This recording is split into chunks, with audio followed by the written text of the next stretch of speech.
할렐루야. 오늘은 1월 23일 맥체인 성경 읽기 창세기 24장, 마태복음 23장, 느헤미야 13장, 사도행전 23장의 말씀을 나누도록 하겠습니다.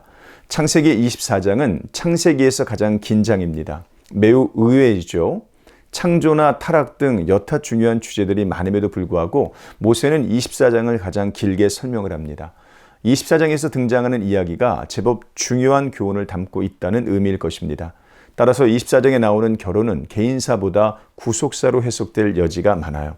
첫 번째로 24장은 아브라함에서 이삭으로 넘어가는 장입니다. 늙은 종은 아브라함을 향해 나의 주인 아브라함이라고 불렀다가 이삭을 향해 내 주인이라고 말하죠. 두 번째로 24장에서 아브라함이 반복하여 강조하고 있는 다짐, 곧 이삭을 가나안 여인과 결혼시키지 않겠다는 말도 중요합니다. 반면에 이스마엘은 가나안 여인과 결혼합니다. 이것은 가나안에 거주하려고 광야를 통과하는 이스라엘에게 의미 있는 교훈을 전합니다. 세 번째로 24장에 처음 등장하는 리브가도 중요한 인물이죠. 어떤 학자는 리브가를 여자 아브라함이라고 칭해요. 그녀가 모든 것을 포기하고 메소포타미아에서 가나안으로 떠났기 때문입니다. 네 번째로 무엇보다도 하나님께서 주도하시는 만남을 통해 언약이 계승되고 있습니다. 내 씨로 그 원수의 성문을 얻게 할지어다. 60절 말씀이죠. 하나님은 자신의 언약에 신실하십니다. 느헤미야 13장은 개혁의 지속성을 강조합니다. 느헤미야가 페르시아로 떠난 사이에 그간 행했던 개혁이 엉망이 됩니다. 성전 봉사자들을 위한 재물을 두는 방을 도비야가 차지해버립니다. 레위 사람들은 먹을 것을 공급받지 못해서 자기 마을로 돌아가 버립니다. 안식일 규정을 지키지 않게 되어버렸어요. 이방 여인과 또다시 통혼해버렸습니다. 대제사장의 집안 사람 중 한 명이 산발랏의 사위가 되었습니다. 순식간에 원래 상태로 돌아가 버렸습니다. 예루살렘에 돌아온 느헤미야는 이 모든 것을 바로잡고 하나님께 간절히 기도합니다. 내가 행한 선한 일을 도말하지 마옵소서. 14절 말씀이죠.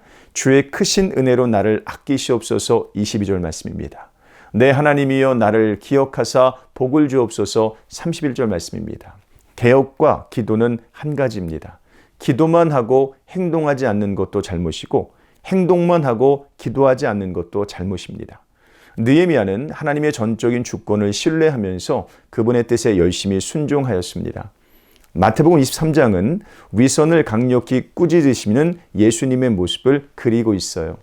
예수님은 바리새인과 서기관들이 말만 하고 행동하지 않는다고 질책하십니다. 그들은 높은 자리를 좋아하고 대접받고 칭찬받는 것을 원합니다. 그들의 마음에는 하나님이 없습니다. 그들은 눈먼 인도자여 회칠한 무덤이요 겉만 깨끗한 잔입니다.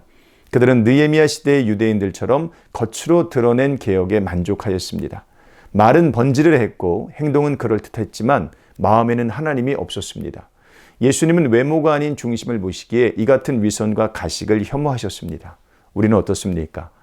주일 성수한다는 사실 하나로, 교회 봉사한다는 사실 하나로, 나름의 신앙 규칙을 지키고 있다는 사실 하나로 만족하면서 정작 마음을 다해 하나님을 진정으로 사랑하지 않는 바리새인의 모습 속에 나의 모습은 있지 않을까요? 바울은 그렇지 않았습니다. 그는 어떤 상황 속에서도 진실한 신자였습니다. 사도행전 23장에 등장하는 바울은 공회 앞에서 담대히 복음을 증거합니다. 바울은 환경에 반응하는 사람이 아니었습니다. 그는 오직 복음과 말씀에만 반응하는 사람이었습니다. 우리의 행위를 신뢰하지 말고 자기 언약에 신실하신 하나님을 바라보십시오.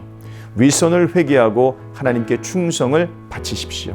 오늘도 그런 충성스러운 하루가 되시기를 주님의 이름으로 축복합니다. 고맙습니다.